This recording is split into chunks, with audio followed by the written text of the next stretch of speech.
Well, good afternoon, everybody. David here at Scale Models Midwest. Welcome back to the Workbench.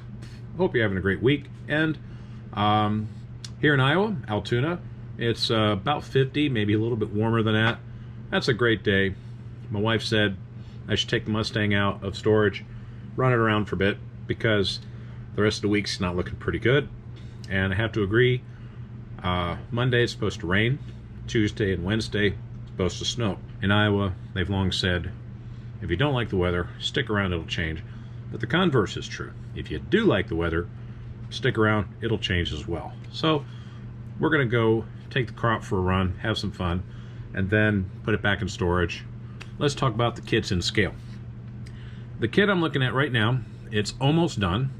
This is the one I built for the Psychedelic 60s group build put on by Dan the Man himself over at 6T's Rule. I'll put his YouTube channel link in the description, but go check out his channel. I took one of my oldest kits in collection, the AMT Ertl blue printer of the Sunbeam Tiger. Now, this has been issued a few times over the years.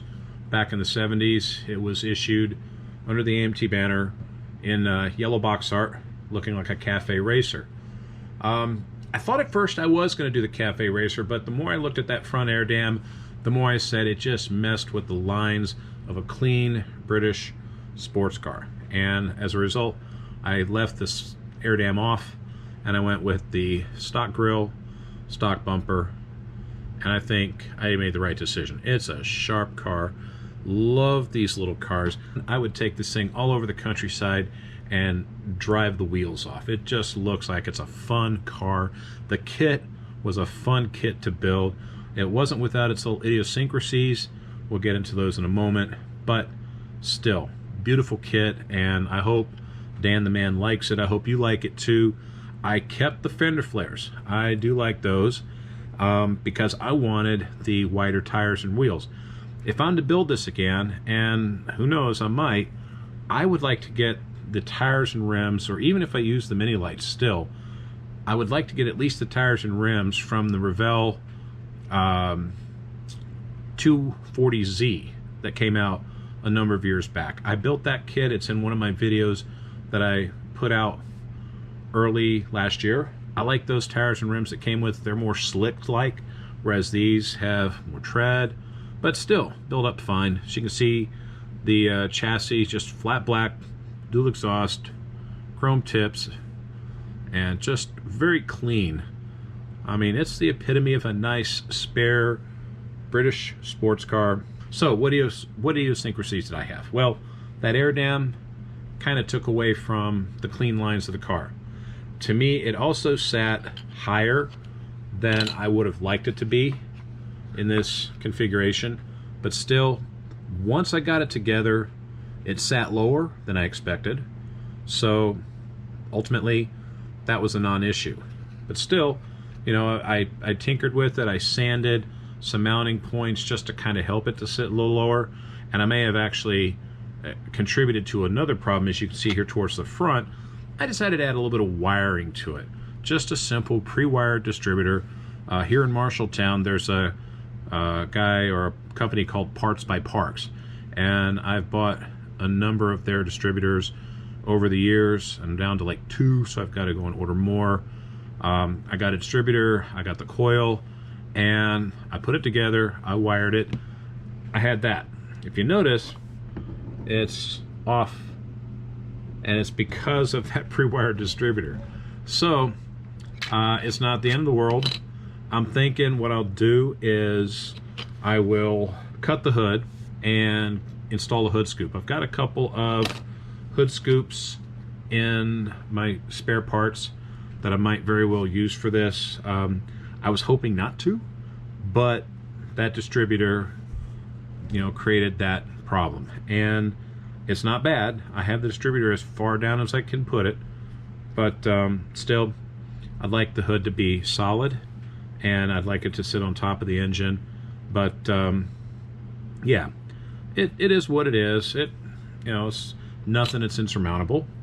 You know, we'll manage. We'll get something fixed on that. Next one I was going to show you is the AMT 2-in-1 kit. I haven't started the other one yet, the kind of like customer racing version, but this is the stock version of the 1925 Model T Ford. This one, it's test fit right now. I haven't got the body mounted to the chassis yet, but what I did was I was going to paint it Phoenician yellow like the box art, but I couldn't find my Phoenician yellow. I instead went with a Tamiya TS51 blue, and I painted both the turtle deck and the truck bed.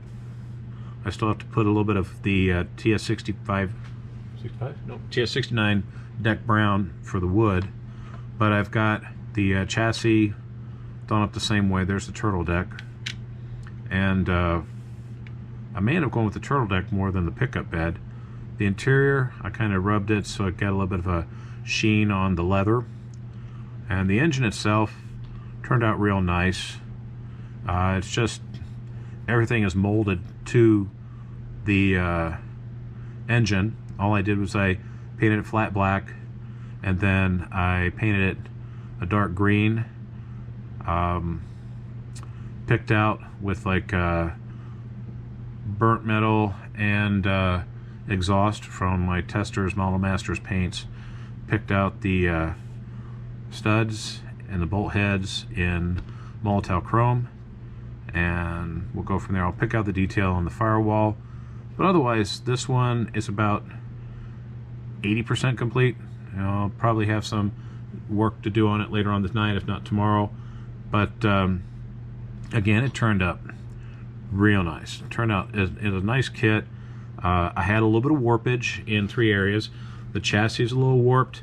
I had to use warm water to put that back into play, but once I had the metal axles in place, I test fit with the tires, well, actually with just the rims, and it's that level. So warm water takes care of most of your warp issues.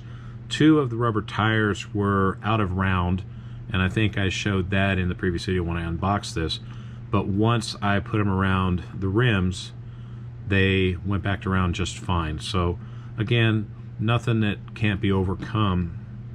And again, it's a sharp little kit. Can't wait to have that buttoned up. I'll have final pictures on that in the next video. And of course, as you see in the back, we've got the big old Galaxy. I decided to pull that out of the box. I'm thinking I might do this as a extra credit for fun deal for Dan the Man over at 6T's Rule. I'm gonna do chrome around the window surrounds and trim. I'll do some paint detail with the panel line accent in the grille and the rear end. Definitely use Steve Zimmerman's Seaman rims, and I still have to work on the chassis.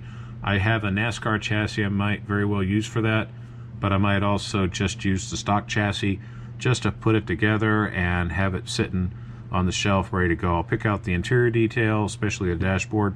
Have some fun with that one. But last couple minutes on this, just a quick couple of thoughts. Over the past week, I've seen on some Facebook forums as well as on YouTube that some people were kind of being critical of the fact that others were complaining about kits not measuring up to expectations. And some of the criticism centered around the fact that we are builders, and we don't just throw the parts out on a table and they just assemble themselves. I've never once believed that either. I know that kits have idiosyncrasies. They have flash, they're warped. You might even be missing parts. I mean, Lucas C. himself, he had on one of his videos last year where he was missing parts out of a Vega, and he tried to get back in touch with the manufacturer, and I think he might have gotten the parts replaced, but it took a while. Whereas if you had problems with any Salvino's JR kit, their customer service is fantastic, so I've heard. And while I haven't had to use it yet myself, those who have had are getting parts replaced rather quickly. And some other companies, they'll get in touch with Revell and they'll get parts from them.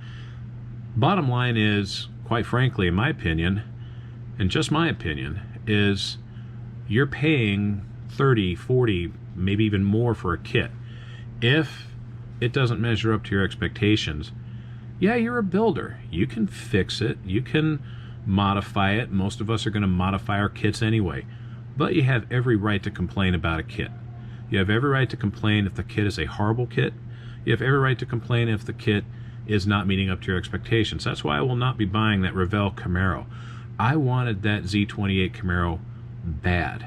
But for almost 40 bucks to get plastic tires and to get a incorrect, basically, engine, I'm going to have to spend, and you know, of course I was planning on doing this anyway, I was going to be putting a different engine in it from Iceman Collections, because I thought it would just be a sharp car. But I thought I would do it with the stock tires and rims, thinking, yeah, kind of a wolf in sheep's clothing. But not to be. I might change my mind in a few months down the road and buy the kit anyway, but I've seen the plastic tires, and actually I had one of my friends who bought the kit, and he goes, just look at this. He goes, I spent this amount of money for this. He goes, even with the 40% off at Hobby Lobby, he goes, it's not worth it. And I agree. He has every right to complain about it. So again, for me, it's like, if I'm spending good money on a kit, I'd like to have it have as much of what I expect the kit to have as possible. That's why I like reading the reviews of Model Cars Magazine and other magazines in the past that said this kit's good or this kit is highly recommended. Model Cars Magazine is really good about it because they're not afraid to tell you if the kit is good or if the kit is highly recommended and then some, or even in the case with the most recent Jungle Jim Lieberman Camaro, they talk up some good points about it, but there are a lot more negative points about that build than there are positives. So, at least in my opinion, even they are saying, hey, you know, you're going to be doing an awful lot of fixing. And that's where I think it gets down to. I'd like to build a quick kit. I think everybody does. But I also think people want to spend time on their kits and really lavish attention to them and whatnot.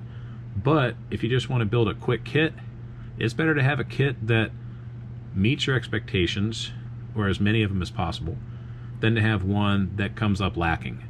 So if you're complaining, do so. Complain to the manufacturer and say, hey, this kit isn't really good, and let people know, because if people don't buy the kit, then manufacturer will say, you know what, why aren't they building this kit, why aren't they buying this kit? And we'll tell them we're the ones paying the money for it. So that's my opinion. Again, just my opinion, and hope you don't mind that I ranted about that, but I've seen that on some forums, and I just wanted to kind of share my 2 cents worth on it.